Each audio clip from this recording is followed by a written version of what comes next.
Pride and Prejudice by Jane Austen. Chapter 1. It is a truth universally acknowledged that a single man in possession of a good fortune must be in want of a wife. However little known the feelings or views of such a man may be on his first entering a neighborhood, this truth is so well fixed in the minds of the surrounding families that he is considered the rightful property of some one or other of their daughters. "My dear Mr. Bennet," said his lady to him one day, "have you heard that Netherfield Park is let at last?" Mr. Bennet replied that he had not. "But it is," returned she, "for Mrs. Long has just been here, and she told me all about it." Mr. Bennet made no answer. "Do you not want to know who has taken it?" cried his wife impatiently. "You want to tell me, and I have no objection to hearing it." This was invitation enough. "Why, my dear, you must know, Mrs. Long says that Netherfield is taken by a young man of large fortune from the north of England, that he came down on Monday in a chaise and four to see the place, and was so much delighted with it, that he agreed with Mr. Morris immediately, that he is to take possession before Michaelmas, and some of his servants are to be in the house by the end of next week." "What is his name?" "Bingley." "Is he married or single?" "Oh! Single, my dear, to be sure. A single man of large fortune, 4,000 or 5,000 a year. What a fine thing for our girls!" "How so? How can it affect them?" "My dear Mr. Bennet," replied his wife, "how can you be so tiresome? You must know that I am thinking of his marrying one of them." "Is that his design in settling here?" "Design? Nonsense, how can you talk so? But it is very likely that he may fall in love with one of them, and therefore you must visit him as soon as he comes." "I see no occasion for that. You and the girls may go, or you may send them by themselves, which perhaps will be still better, for as you are as handsome as any of them, Mr. Bingley may like you the best of the party." "My dear, you flatter me. I certainly have had my share of beauty, but I do not pretend to be anything extraordinary now. When a woman has 5 grown-up daughters, she ought to give over thinking of her own beauty. In such cases, a woman has not often much beauty to think of. But, my dear, you must indeed go and see Mr. Bingley when he comes into the neighborhood. It is more than I engage for, I assure you. But consider your daughters. Only think what an establishment it would be for one of them. Sir William and Lady Lucas are determined to go, merely on that account, for in general, you know, they visit no newcomers. Indeed, you must go, for it will be impossible for us to visit him if you do not. You are over-scrupulous, surely. I dare say Mr. Bingley will be very glad to see you, and I will send a few lines by you to assure him of my hearty consent to his marrying whichever he chooses of the girls, though I must throw in a good word for my little Lizzie. I desire you will do no such thing. Lizzie is not a bit better than the others, and I am sure she is not half so handsome as Jane, nor half so good-humored as Lydia. But you are always giving her the preference." "They have none of them much to recommend them," replied he. "They are all silly and ignorant like other girls, but Lizzie has something more of quickness than her sisters." "Mr. Bennet, how can you abuse your own children in such a way? You take delight in vexing me. You have no compassion for my poor nerves." "You mistake me, my dear. I have a high respect for your nerves. They are my old friends. I have heard you mention them with consideration these last 20 years at least." Mr. Bennet was so odd a mixture of quick parts, sarcastic humor, reserve, and caprice, that the experience of 23 years had been insufficient to make his wife understand his character. Her mind was less difficult to develop. She was a woman of mean understanding, little information, and uncertain temper. When she was discontented, she fancied herself nervous. The business of her life was to get her daughters married. Its solace was visiting and news. Chapter 2. Mr. Bennet was among the earliest of those who waited on Mr. Bingley. He had always intended to visit him, though to the last always assuring his wife that he should not go, and till the evening after the visit was paid she had no knowledge of it. It was then disclosed in the following manner. Observing his second daughter employed in trimming a hat, he suddenly addressed her with, I hope Mr. Bingley will like it, Lizzie. We are not in a way to know what Mr. Bingley likes, said her mother resentfully, since we are not to visit. But you forget, Mamma, said Elizabeth, that we shall meet him at the assemblies, and that Mrs. Long promised to introduce him. I do not believe Mrs. Long will do any such thing. She has 2 nieces of her own. She is a selfish, hypocritical woman, and I have no opinion of her. No more have I, said Mr. Bennet, and I am glad to find that you do not depend on her serving you. Mrs. Bennet deigned not to make any reply, but, unable to contain herself, began scolding one of her daughters. Don't keep coughing so, Kitty, for heaven's sake. Have a little compassion on my nerves. You tear them to pieces. Kitty has no discretion in her coughs, said her father. She times them ill. I do not cough for my own amusement, replied Kitty fretfully. When is your next ball to be, Lizzie? Tomorrow fortnight. Aye, so it is, cried her mother, and Mrs. Long does not come back till the day before, so it will be impossible for her to introduce him, for she will not know him herself. Then, my dear, you may have the advantage of your friend, and introduce Mr. Bingley to her. Impossible, Mr. Bennet, impossible, when I am not acquainted with him myself. How can you be so teasing? I honor your circumspection. A fortnight's acquaintance is certainly very little. One cannot know what a man really is by the end of a fortnight. But if we do not venture, somebody else will, and after all, Mrs. Long and her daughters must stand their chance. And, therefore, as she will think it an act of kindness, if you decline the office, I will take it on myself. The girls stared at their father.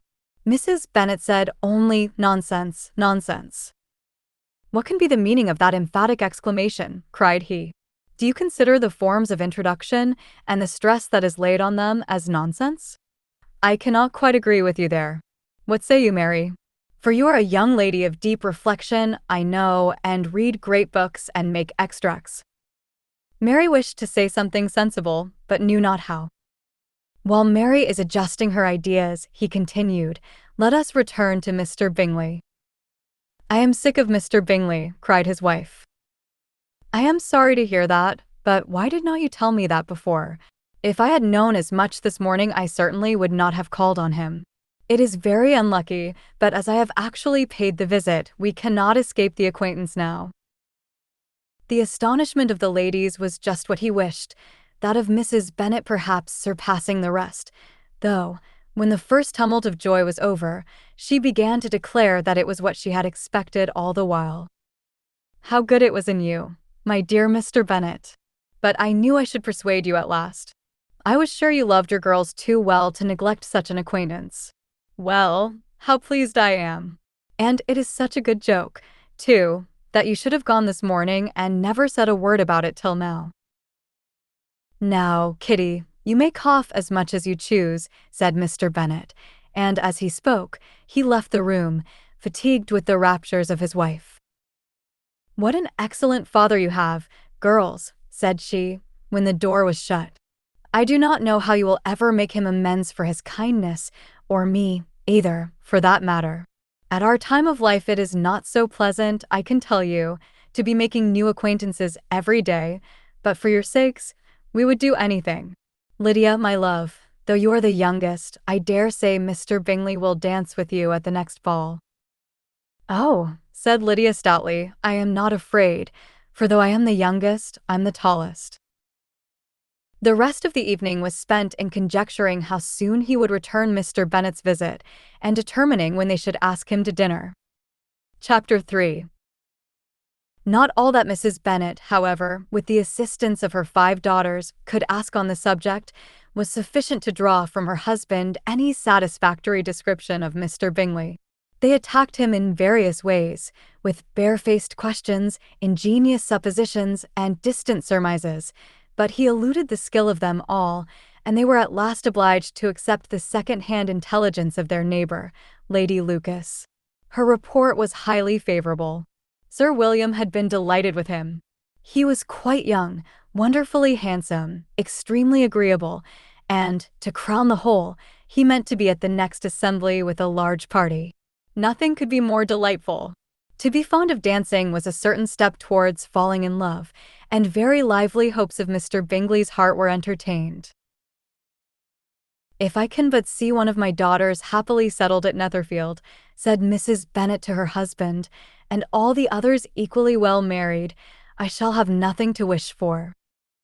In a few days Mr. Bingley returned Mr. Bennet's visit, and sat about 10 minutes with him in his library. He had entertained hopes of being admitted to a sight of the young ladies, of whose beauty he had heard much, but he saw only the father. The ladies were somewhat more fortunate, for they had the advantage of ascertaining from an upper window that he wore a blue coat and rode a black horse. An invitation to dinner was soon afterwards dispatched, and already had Mrs. Bennet planned the courses that were to do credit to her housekeeping, when an answer arrived which deferred it all. Mr. Bingley was obliged to be in town the following day, and, consequently, unable to accept the honor of their invitation, etc. Mrs. Bennet was quite disconcerted. She could not imagine what business he could have in town so soon after his arrival in Hertfordshire, and she began to fear that he might be always flying about from one place to another, and never settled at Netherfield as he ought to be. Lady Lucas quieted her fears a little by starting the idea of his being gone to London only to get a large party for the ball, and a report soon followed that Mr. Bingley was to bring 12 ladies and 7 gentlemen with him to the assembly.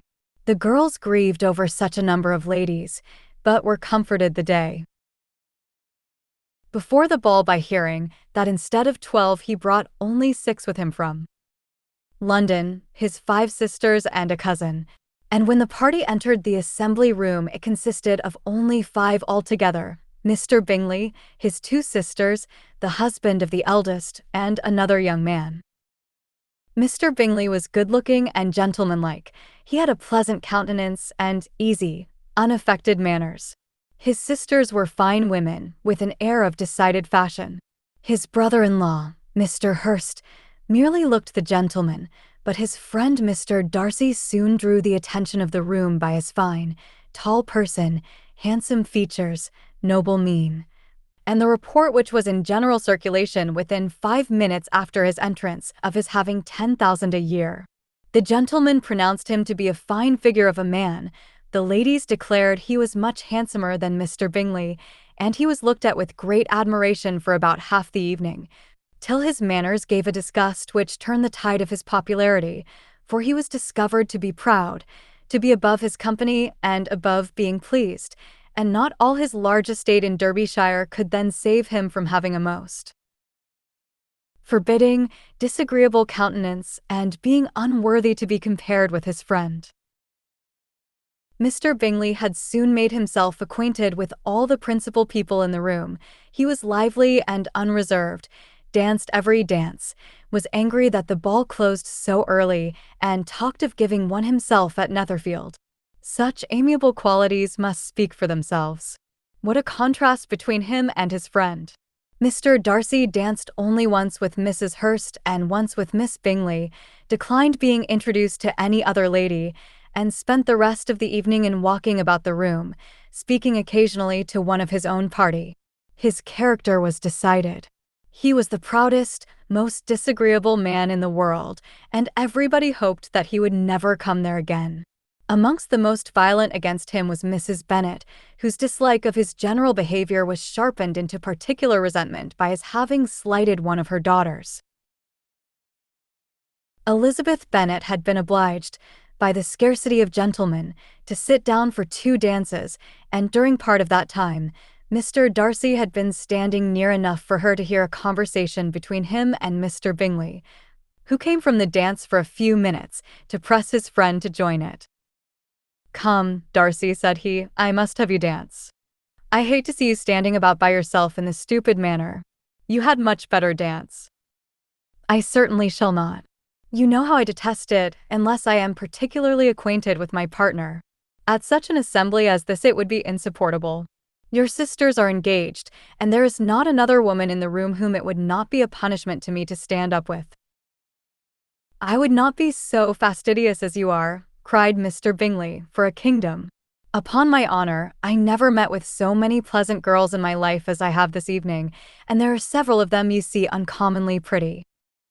You are dancing with the only handsome girl in the room, said Mr. Darcy, looking at the eldest Miss Bennet. Oh! She is the most beautiful creature I ever beheld. But there is one of her sisters sitting down just behind you, who is very pretty, and I dare say very agreeable. Do let me ask my partner to introduce you. Which do you mean? And turning round he looked for a moment at Elizabeth, till catching her eye, he withdrew his own and coldly said, "She is tolerable, but not handsome enough to tempt me. I am in no humor at present to give consequence to young ladies who are slighted by other men. You had better return to your partner and enjoy her smiles, for you are wasting your time with me." Mr. Bingley followed his advice. Mr. Darcy walked off, and Elizabeth remained with no very cordial feelings toward him. She told the story, however, with great spirit among her friends, for she had a lively, playful disposition, which delighted in anything ridiculous. The evening altogether passed off pleasantly to the whole family. Mrs. Bennet had seen her eldest daughter much admired by the Netherfield party. Mr. Bingley had danced with her twice, and she had been distinguished by his sisters. Jane was as much gratified by this as her mother could be, though in a quieter way. Elizabeth felt Jane's pleasure. Mary had heard herself mentioned to Miss Bingley as the most accomplished girl in the neighborhood, and Catherine and Lydia had been fortunate enough never to be without partners, which was all that they had yet learnt to care for at a ball. They returned, therefore, in good spirits to Longbourn, the village where they lived, and of which they were the principal inhabitants. They found Mr. Bennet still up. With a book he was regardless of time, and on the present occasion he had a good deal of curiosity as to the events of an evening which had raised such splendid expectations. He had rather hoped that his wife's views on the stranger would be disappointed, but he soon found out that he had a different story to hear. "Oh, my dear Mr. Bennet," as she entered the room, "we have had a most delightful evening, a most excellent ball. I wish you had been there. Jane was so admired, nothing could be like it. Everybody said how well she looked, and Mr. Bingley thought her quite beautiful and danced with her twice. Only think of that, my dear, he actually danced with her twice. And she was the only creature in the room that he asked a second time. First of all, he asked Miss Lucas. I was so vexed to see him stand up with her. But, however, he did not admire her at all. Indeed, nobody can, you know, and he seemed quite struck with Jane as she was going down the dance. So he inquired who she was, and got introduced, and asked her for the two next. Then the 2/3 he danced with Miss King, and the 2/4 with Maria Lucas, and the 2/5 with Jane again, and the 2/6 with Lizzie and the Boulanger. If he had had any compassion for me, cried her husband impatiently, he would not have danced half so much. For God's sake, say no more of his partners. Oh, that he had sprained his ankle in the first place. Oh, my dear, I am quite delighted with him. He is so excessively handsome. And his sisters are charming women. I never in my life saw anything more elegant than their dresses. I dare say the lace upon Mrs. Hurst's gown." Here she was interrupted again. Mr. Bennet protested against any description of finery. She was therefore obliged to seek another branch of the subject, and related, with much bitterness of spirit and some exaggeration, the shocking rudeness of Mr. Darcy. "But I can assure you," she added, "that Lizzie does not lose much by not suiting his fancy, for he is a most disagreeable, horrid man, not at all worth pleasing. So high and so conceited that there was no enduring him. He walked here, and he walked there, fancying himself so very great. Not handsome enough to dance with. I wish you had been there, my dear, to have given him one of your set-downs. I quite detest the man." Chapter 4. When Jane and Elizabeth were alone, the former, who had been cautious in her praise of Mr. Bingley before, expressed to her sister just how very much she admired him. "He is just what a young man ought to be," said she, "sensible, good-humored, lively, And I never saw such happy manners, so much ease, with such perfect good breeding." "He is also handsome," replied Elizabeth, "which a young man ought likewise to be, if he possibly can. His character is thereby complete. I was very much flattered by his asking me to dance a second time. I did not expect such a compliment." "Did not you?" "I did for you. But that is one great difference between us. Compliments always take you by surprise, and me never. What could be more natural than his asking you again? He could not help seeing that you were about 5 times as pretty as every other woman in the room. No thanks to his gallantry for that. Well, he certainly is very agreeable, and I give you leave to like him. You have liked many a stupider person." "Dear Lizzie." "Oh! You are a great deal too apt, you know, to like people in general. You never see a fault in anybody. All the world are good and agreeable in your eyes. I never heard you speak ill of a human being in your life." "I would not wish to be hasty in censuring anyone, but I always speak what I think." "I know you do, and it is that which makes the wonder. With your good sense, to be so honestly blind to the follies and nonsense of others. Affectation of candor is common enough, one meets with it everywhere. But to be candid without ostentation or design, to take the good of everybody's character and make it still better, and say nothing of the bad, belongs to you alone. And so you like this man's sisters too, do you? Their manners are not equal to his." "Certainly not at first. But they are very pleasing women when you converse with them. Miss Bingley is to live with her brother and keep his house, and I am much mistaken if we shall not find a very charming neighbor in her." Elizabeth listened in silence, but was not convinced. Their behavior at the assembly had not been calculated to please in general, and with more quickness of observation and less pliancy of temper than her sister, and with a judgment too unassailed by any attention to herself, she was very little disposed to approve them. They were in fact very fine ladies, not deficient in good humor when they were pleased, nor in the power of making themselves agreeable when they chose it, but proud and conceited. They were rather handsome, had been educated in one of the first private seminaries in town, had a fortune of £20,000, were in the habit of spending more than they ought, and of associating with people of rank, and were therefore in every respect entitled to think well of themselves and meanly of others. They were of a respectable family in the north of England, a circumstance more deeply impressed on their memories than that their brother's fortune and their own had been acquired by trade.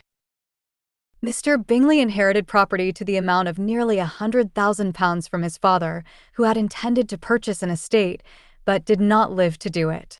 Mr. Bingley intended it likewise, and sometimes made choice of his county, but as he was now provided with a good house and the liberty of a manor, it was doubtful to many of those who best knew the easiness of his temper, whether he might not spend the remainder of his days at Netherfield, and leave the next generation to purchase. His sisters were anxious for his having an estate of his own, but, though he was now only established as a tenant, Miss Bingley was by no means unwilling to preside at his table, nor was Mrs. Hurst, who had married a man of more fashion than fortune, less disposed to consider his house as her home when it suited her. Mr. Bingley had not been of age 2 years, when he was tempted by an accidental recommendation to look at Netherfield House. He did look at it, and into it for half an hour, was pleased with the situation and the principal rooms, satisfied with what the owner said in its praise, and took it immediately. Between him and Darcy there was a very steady friendship, in spite of great opposition of character. Bingley was endeared to Darcy by the easiness, openness, and ductility of his temper, though no disposition could offer a greater contrast to his own, and though with his own he never appeared dissatisfied. On the strength of Darcy's regard, Bingley had the firmest reliance, and of his judgment the highest opinion. In understanding, Darcy was the superior. Bingley was by no means deficient, but Darcy was clever. He was at the same time haughty, reserved, and fastidious, and his manners, though well-bred, were not inviting. In that respect his friend had greatly the advantage. Bingley was sure of being liked wherever he appeared. Darcy was continually giving offence. The manner in which they spoke of the Meryton assembly was sufficiently characteristic. Bingley had never met with more pleasant people or prettier girls in his life. Everybody had been most kind and attentive to him. There had been no formality, no stiffness. He had soon felt acquainted with all the room, and as to Miss Bennet, he could not conceive an angel more beautiful. Darcy, on the contrary, had seen a collection of people in whom there was little beauty and no fashion, for none of whom he had felt the smallest interest, and from none received either attention or pleasure. Miss Bennet he acknowledged to be pretty, but she smiled too much. Mrs. Hurst and her sister allowed it to be so, but still they admired her and liked her, and pronounced her to be a sweet girl, and one whom they would not object to know more of. Miss Bennet was therefore established as a sweet girl, and their brother felt authorized by such commendation to think of her as he chose. Chapter 5. Within a short walk of Longbourn lived a family with whom the Bennets were particularly intimate. Sir William Lucas had been formerly in trade in Meryton, where he had made a tolerable fortune, and risen to the honor of knighthood by an address to the king during his mayoralty. The distinction had perhaps been felt too strongly. It had given him a disgust to his business and to his residence in a small market town, and, in quitting them both, he had removed with his family to a house about a mile from Meryton, denominated from that period Lucas Lodge, where he could think with pleasure of his own importance and, unshackled by business, occupy himself solely in being civil to all the world. For, though elated by his rank, it did not render him supercilious. On the contrary, he was all attention to everybody. By nature inoffensive, friendly, and obliging, his presentation at St. James's had made him courteous. Lady Lucas was a very good kind of woman, not too clever to be a valuable neighbor to Mrs. Bennet. They had several children. The eldest of them, a sensible, intelligent young woman, about 27, was Elizabeth's intimate friend. That the Miss Lucases and the Miss Bennets should meet to talk over a ball was absolutely necessary, and the morning after the assembly brought the former to Longbourn to hear and to communicate. "You began the evening well, Charlotte," said Mrs. Bennet with civil self-command to Miss Lucas. "You were Mr. Bingley's first choice." "Yes, but he seemed to like his second better." "Oh! You mean Jane, I suppose, because he danced with her twice." "To be sure, that did seem as if he admired her. Indeed, I rather believe he did. I heard something about it, but I hardly know what. Something about Mr. Robinson." "Perhaps you mean what I overheard between him and Mr. Robinson. Did not I mention it to you? Mr. Robinson's asking him how he liked our Meryton assemblies, and whether he did not think there were a great many pretty women in the room, and which he thought the prettiest. And his answering immediately to the last question, 'Oh, the eldest Miss Bennet, beyond a doubt. There cannot be two opinions on that point.'" "Upon my word. Well, that is very decided indeed. That does seem as if, but, however, it may all come to nothing, you know." "My overhearings were more to the purpose than yours, Eliza," said Charlotte. "Mr. Darcy is not so well worth listening to as his friend, is he, poor Eliza, to be only just tolerable? I beg you would not put it into Lizzie's head to be vexed by his ill-treatment, for he is such a disagreeable man, that it would be quite a misfortune to be liked by him. Mrs. Long told me last night that he sat close to her for half an hour without once opening his lips." "Are you quite sure, ma'am? Is not there a little mistake?" said Jane. "I certainly saw Mr. Darcy speaking to her." "Aye, because she asked him at last how he liked Netherfield, and he could not help answering her, but she said he seemed quite angry at being spoke to." "Miss Bingley told me," said Jane, "that he never speaks much, unless among his intimate acquaintances. With them he is remarkably agreeable." "I do not believe a word of it, my dear. If he had been so very agreeable, he would have talked to Mrs. Long. But I can guess how it was. Everybody says that he is eat up with pride, and I dare say he had heard somehow that Mrs. Long does not keep a carriage, and had come to the ball in a hack chaise." "I do not mind his not talking to Mrs. Long," said Miss Lucas, "but I wish he had danced with Eliza." "Another time, Lizzie," said her mother. "I would not dance with him, if I were you." "I believe, ma'am, I may safely promise you never to dance with him." "His pride," said Miss. "That is very true," replied Elizabeth, "and I could easily forgive his pride, if he had not mortified mine." "Pride," observed Mary, who piqued herself upon the solidity of her reflections, "is a very common failing, I believe.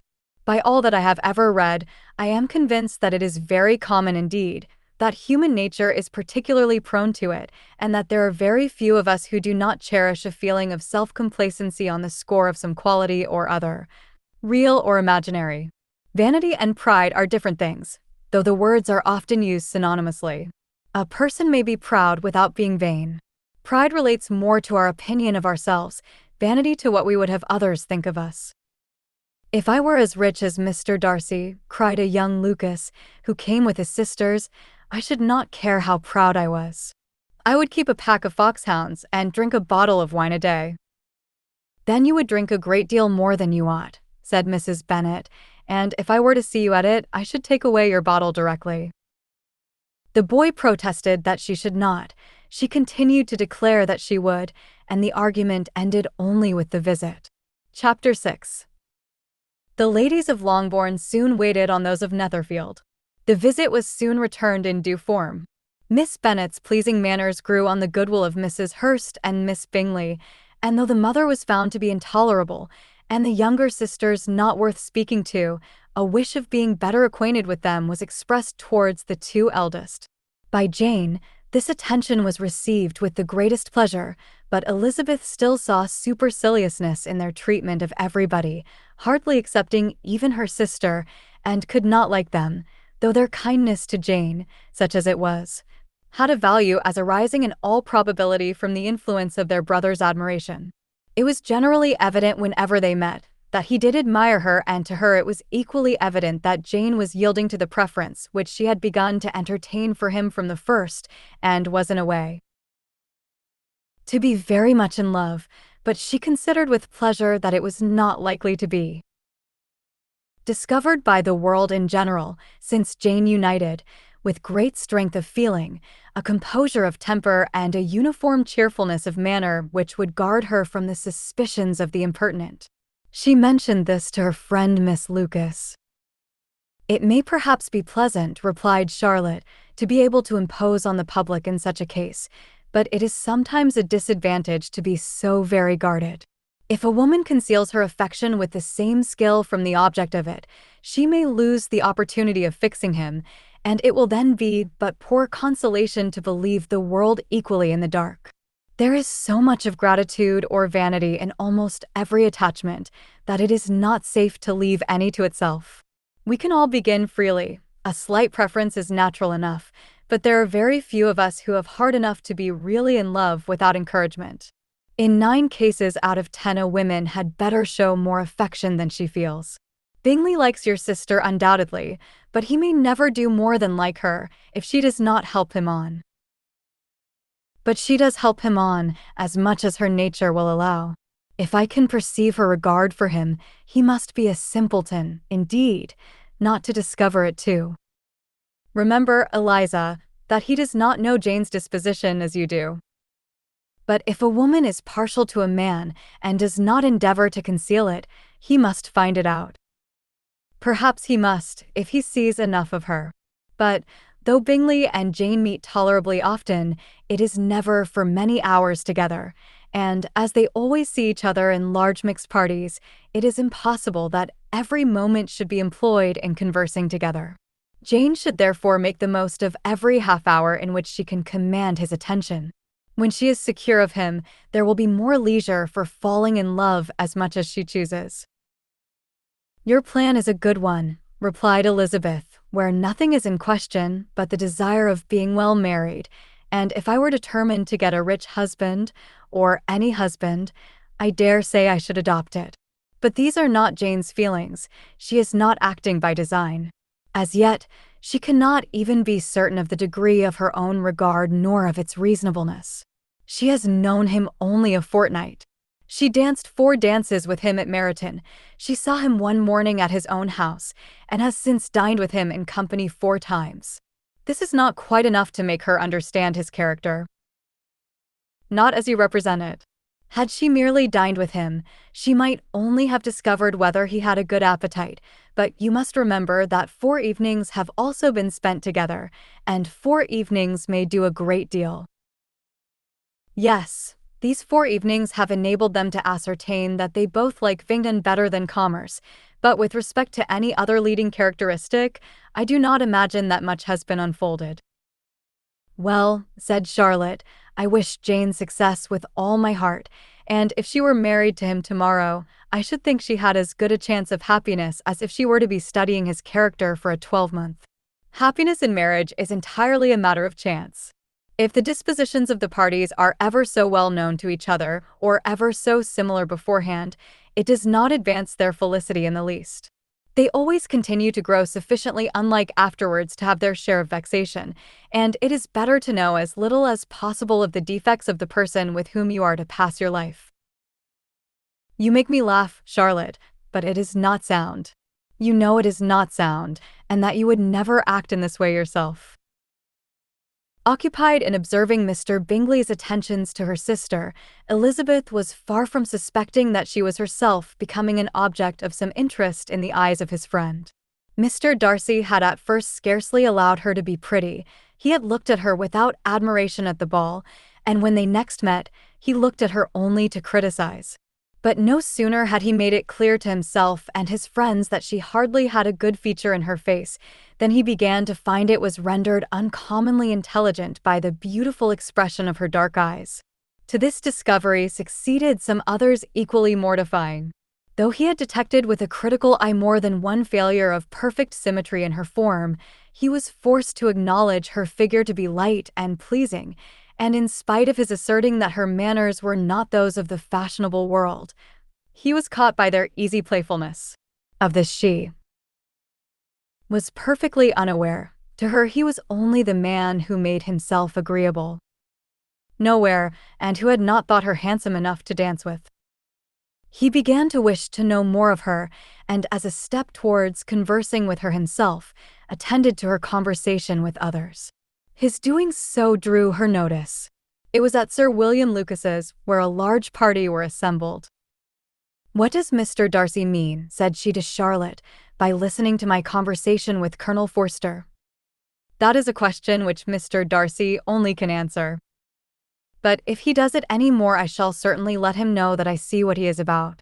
He has a very satirical eye, and if I do not begin by being impertinent myself, I shall soon grow afraid of him. On his approaching them soon afterwards, though without seeming to have any intention of speaking, Miss Lucas defied her friend to mention such a subject to him, which immediately provoking Elizabeth to do it, she turned to him and said, Did you not think, Mr. Darcy, that I expressed myself uncommonly well just now, when I was teasing Colonel Forster to give us a ball at Meryton? With great energy, but it is always a subject which makes a lady energetic. You're severe on us. It will be her turn soon to be teased, said Miss Lucas. I am going to open the instrument, Eliza, and you know what follows.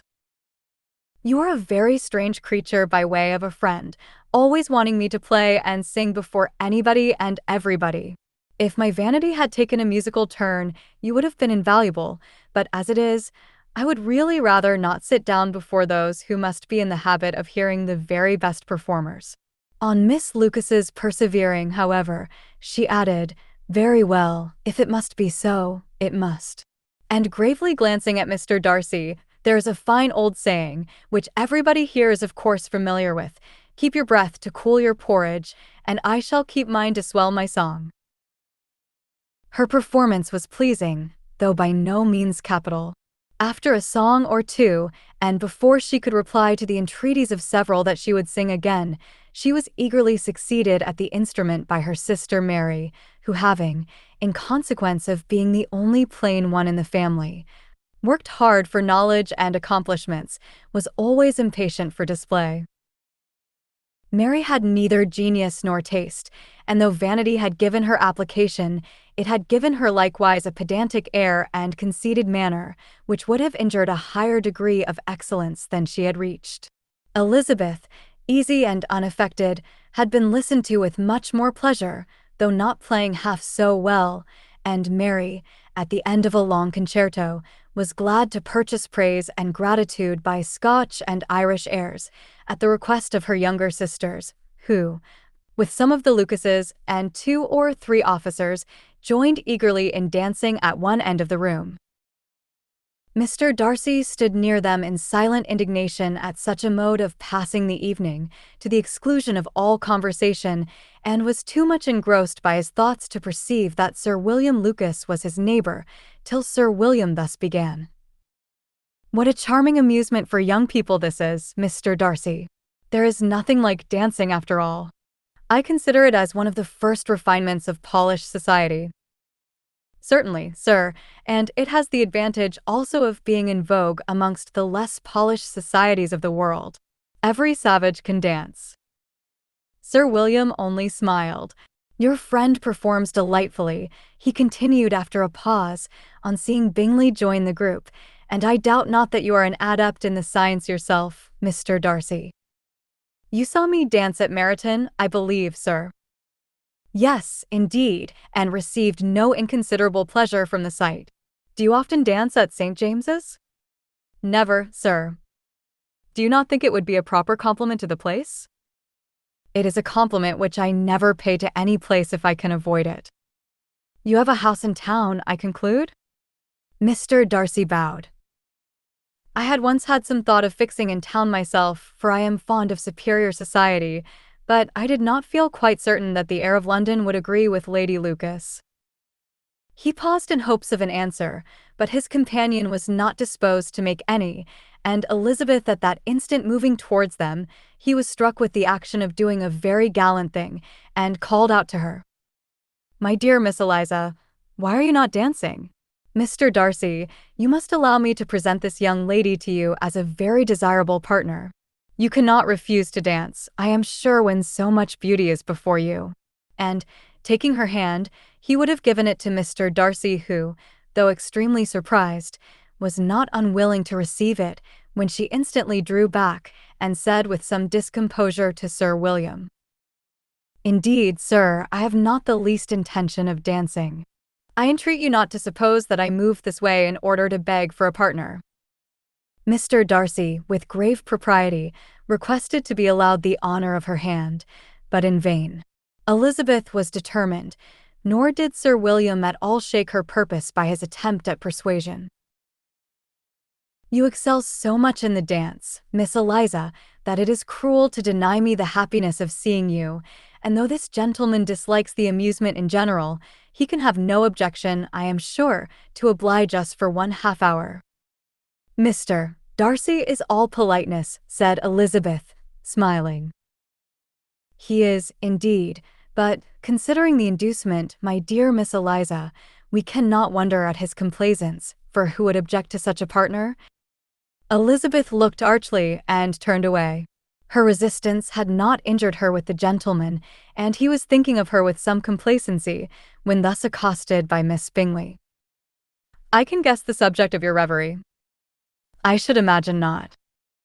You are considering how insupportable it would be to pass many evenings in this manner, in such society, and indeed I am quite of your opinion. I was never more annoyed.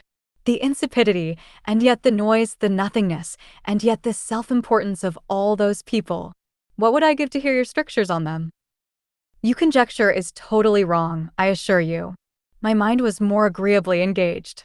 I have been meditating on the very great pleasure which a pair of fine eyes in the face of a pretty woman can bestow."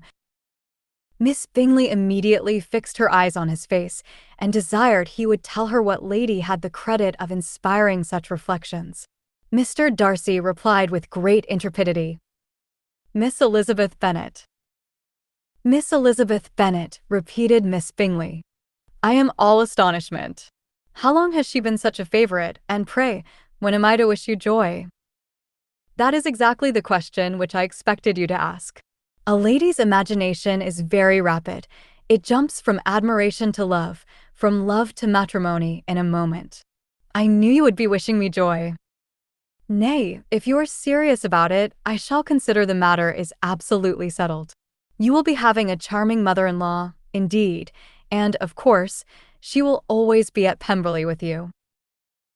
He listened to her with perfect indifference while she chose to entertain herself in this manner, and as his composure convinced her that all was safe, her wit flowed long.